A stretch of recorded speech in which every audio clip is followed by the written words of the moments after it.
اور نخنال کے مقام پر حملہ کر دیا۔ اس وقت دشمن کا غرور عروج پر تھا، اس کے پاس اسلحے کی کوئی کمی نہیں تھی، جبکہ پاک فوج اس لحاظ سے کمزور تھی۔ لیکن یہاں ایک چیز اور تھی جس کی بنا پر وہ اپنے دشمن سے سبقت لے گئی۔ یہ وہ جذبہ تھا جو کبھی بدر کے میدان میں نظر آیا تھا تو کبھی خندق، خیبر، تبوک اور یرموک میں۔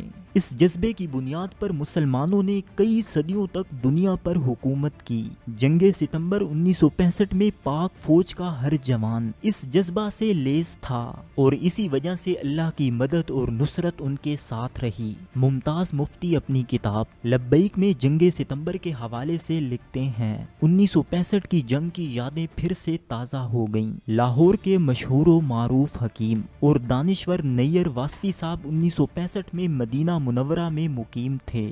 جب واپس پاکستان پہنچے تو انہوں نے ریڈیو پاکستان سے جنگ کے متعلق اپنے تاثرات بیان کیے۔ فرمایا، لاہور کی وہ خاتون جو 18 سال سے مدینہ منورہ میں مقیم ہے اور روضہ پاک کی جالی کے پاس بیٹھی رہتی ہے، اس نے بتایا کہ 6 ستمبر کو میں نے حضور اکرم صلی اللہ علیہ وآلہ وسلم کو اس قدر پریشان حال دیکھا جیسے پہلے کبھی نہ دیکھا تھا۔ ایک اور بزرگ نے فرمایا کہ جنگ بدر کے تمام شہید پاکستان پہنچ چکے ہیں تاکہ جہاد میں شامل ہو سکیں۔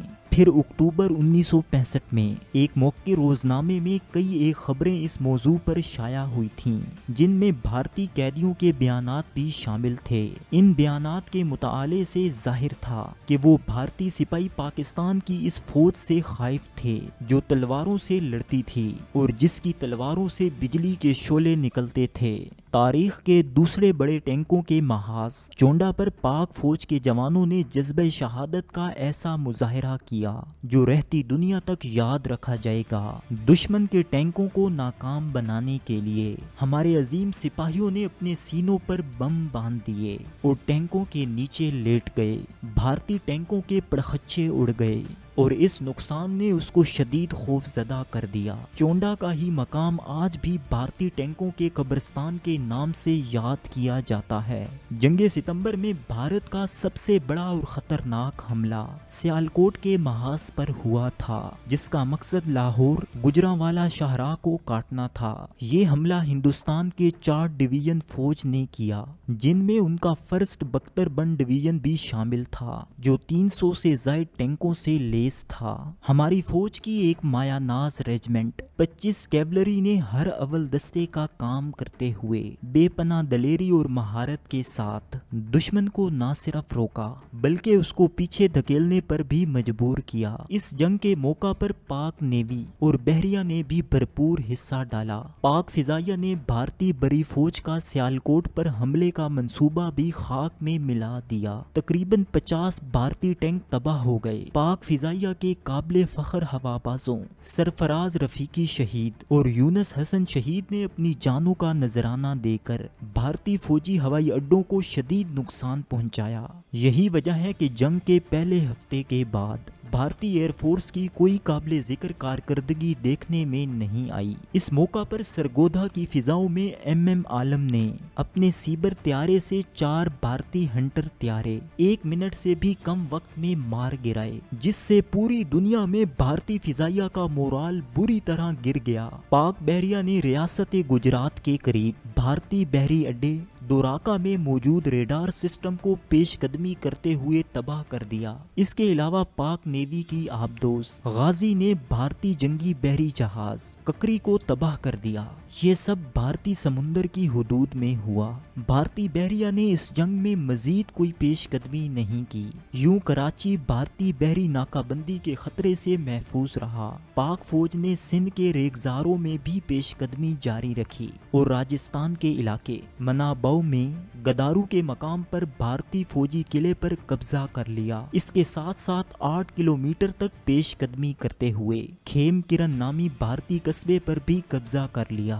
مجموعی طور پر اس جنگ میں پاک فوج نے 1600 مربع میل تک پھیلے بھارتی علاقے کو اپنے قبضے میں لیا جبکہ 446 مربع کلومیٹر کا علاقہ بھارت کے قبضے میں رہا۔ یہ جنگ 23 ستمبر کو ختم ہوئی جس میں بھارت نے توقع سے کہیں زیادہ زیادہ ناکامیاں سمیٹیں۔ لاہور پر قبضے کا خواب دیکھنے والا بھارتی وزیر اعظم لال بہادر شاستری پر بھارتی عوام کی جانب سے اس قدر شدید تنقید کی گئی کہ وہ اس پریشر کی تاب نہ لا سکا اور اس صدمے سے تاشکند میں ہی فوت ہو گیا۔ حقیقت یہ ہے کہ جنگ ستمبر کا فیصلہ بھارت کی بہت بڑی غلطی تھی جس میں اس کو شکست فاش ہوئی۔ کچھ عرصہ قبل بھارتی فوج میں اعلیٰ ترین عہدے سے ریٹائر ہونے والے ایئر مارشل بھارت کمار نے دی فرسٹ انڈو پاک وار کے نام سے ایک کتاب لکھی ہے جس میں انہوں نے 50 سال میں پہلی مرتبہ تسلیم کیا ہے 1965 کی جنگ میں پاکستان کے مقابلے میں بھارت کو زیادہ نقصان اٹھانا پڑا تھا،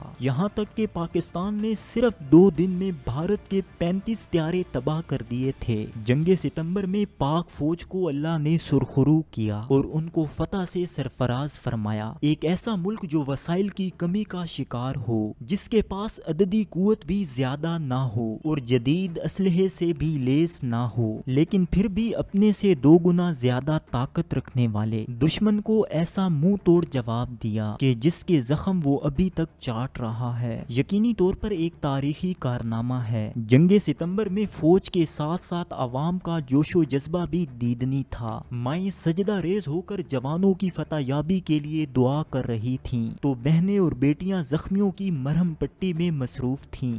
جوان ہسپتالوں میں لائنیں بنا کر اپنے زخمی فوجی بھائیوں کے خون کی عطیات پیش کر رہے تھے تو کچھ ایسے بھی تھے جو مورچوں تک پہنچ کر اپنی فوج کے دست و بازو بن رہے تھے۔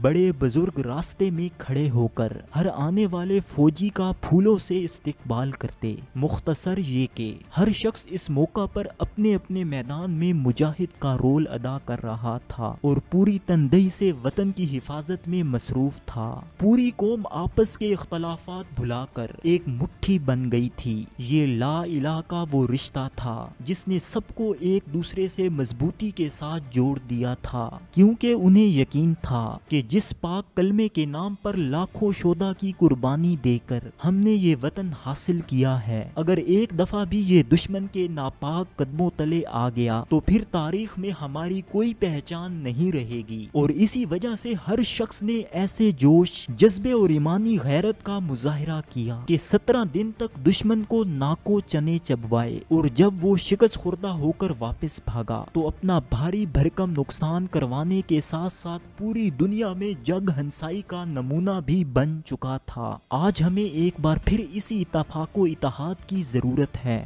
جس کے بل پر ہم نے 65 کی جنگ میں دشمن کو شکست دی تھی۔ آج ہمیں ایک بار پھر سے اپنے جذبہ حب الوطنی کو بیدار کرنے اور اس کو مزید تقویت دینے کی ضرورت ہے، کیونکہ آج زمانہ ترقی پا چکا ہے اور دشمن بھی مختلف شکلوں میں وطن عزیز کو نقصان پہنچانے کی کوشش کر رہا ہے، لیکن ہم نے ہر صورت میں ملک کی جغرافیائی سرحدوں کے ساتھ ساتھ اس کی نظریاتی سرحدوں کی بھی حفاظت کرنی ہے اور اس سبز ہلالی پرچم کی آن بان اور شان کو اسی طرح برقرار رکھنی ہے جس طرح جنگ ستمبر میں ہمارے شہداء اور غازیوں نے قائم رکھی تھی۔